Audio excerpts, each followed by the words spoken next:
मिथिलेश जी जुड़ गए हैं। मिथिलेश जी से जानेंगे कि क्या बीजेपी सरकार बनाने की मिठाई खिलाने के लिए दावा कर रही है, लेकिन 400 का भी एक दावा किया, कोई दूर दूर तक संभावना दिख रही है मिथिलेश जी अभी के रुझानों को देखते हुए? देखिए, वर्तमान रुझानों को देखते हुए मुझे लगता है कि जो मोदी जी कास्ट, कम्युनल और करप्शन को इशू बना रहे थे, उसमें से कास्ट वाला फैक्टर कांग्रेस ने बहुत चतुराई से उठाया और जो ये हिंदू बना रहे थे अब तक, उनको कास्ट में कन्वर्ट कर दिया। पर्टिकुलर राजस्थान में एक बहुत बड़ी कम्युनिटी को नाराज किया, जाट कम्युनिटी को, और उसकी शुरुआत की चूरू से, जब राहुल कसवा का टिकट काका कहे जाने वाले राजेंद्र राठौड़ ने कटवा दिया, तो वहीं से तलवारें निकल गई।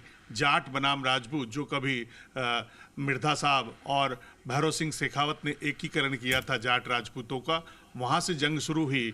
फिर अरुण सिंह ने चतुराई दिखाई और नागौर से ज्योति मिर्धा को आनन फानन में जल्दी टिकट दिलाया और हनुमान बेनीवाल को दूर किया। ज्योति मिर्धा का तो बहुत हैरानी करने वाला फैसला नहीं था, क्योंकि आप पिछले चुनाव की तस्वीर के बिल्कुल उलट देख लीजिए, दोनों के पाले बदल गए। हालांकि आधी तस्वीर तो चूरू में भी बदली है, लेकिन यहाँ तो पूरी। बिल्कुल, इसका रीजन मेजर यही रहा कि कहीं न कहीं, और फिर आरएलपी के उम्मेदाराम को हरीश चौधरी ने जिस चतुराई से उठाकर कांग्रेस में जोड़ा, और फिर प्रदेशाध्यक्ष कास्ट का होने की वजह से जाट पूरी तरह लामबंद हो गए। दूसरा, ये कहा जा रहा है कि दिया कुमारी जी के कहने से 2 टिकट मिले, एक राजसमंद से महिमा कुमारी का और एक जयपुर ग्रामीण से राव राजेंद्र का।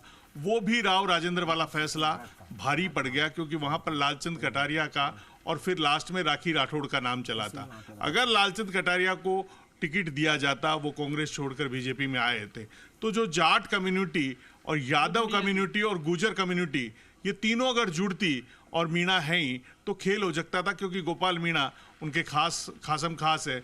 तो शायद कांग्रेस के बीजेपी में जो व्यक्तिवाद चला, व्यक्तिवाद में भी एक कास्ट के लोगों का व्यक्तिवाद चला, पर्टिकुलर राजपूतों का, वो बात छन छन कर गांवों तक पहुंच गई।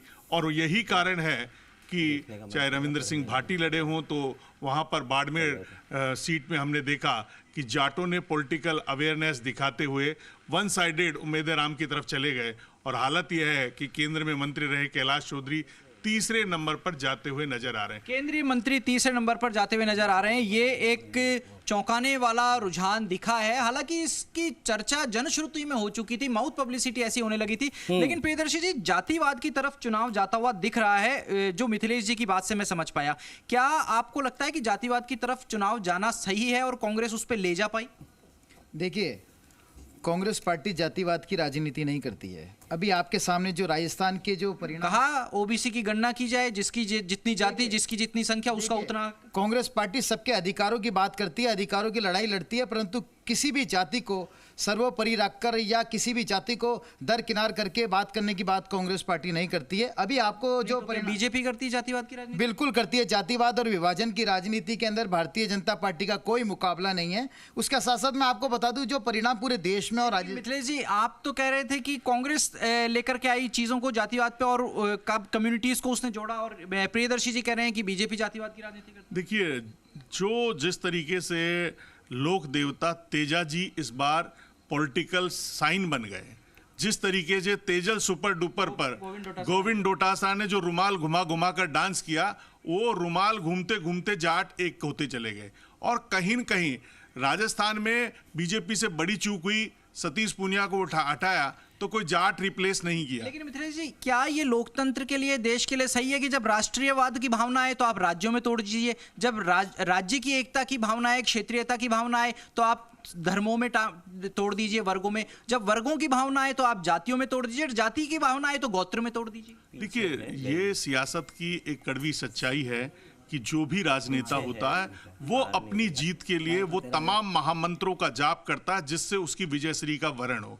तो अगर बीजेपी को लगता है कि जातिवाद से जीत सकते हैं, तो बीजेपी कार्ड खेलती है। कांग्रेस को लगता है तो कांग्रेस खेलती है। दौसा में रिजल्ट जो भी रहेगा, लेकिन कन्हैया लाल मीणा को टिकट देने के पीछे एक ही कारण था कि एक तरफ जसकौर की बेटी डॉक्टर अर्चना थी, तो दूसरी तरफ किरोड़ी के भाई जगमोहन थे। तो बीच का रास्ता निकाला गया कन्हैया लाल को। कन्हैया लाल के गोत्र के 1.5 लाख मीणे हैं, तो गोत्र तक चले जाते हैं। तो राजनीति में अपना काम बनता, भाड़ में जाए जनता।